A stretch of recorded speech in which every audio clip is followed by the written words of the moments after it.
لا تنسوا الإعجاب بالفيديو والاشتراك في القناة تشجيعا لنا لنستمر بنشر المزيد إن شاء الله.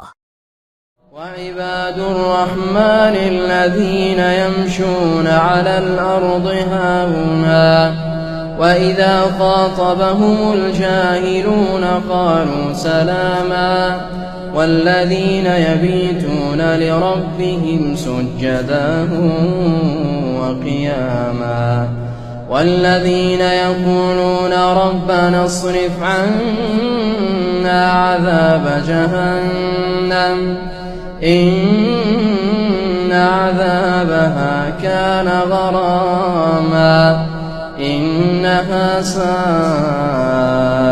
مستقرا ومقاما والذين إذا أنفقوا لم يسرفوا ولم يقتروا وكان بين ذلك قواما.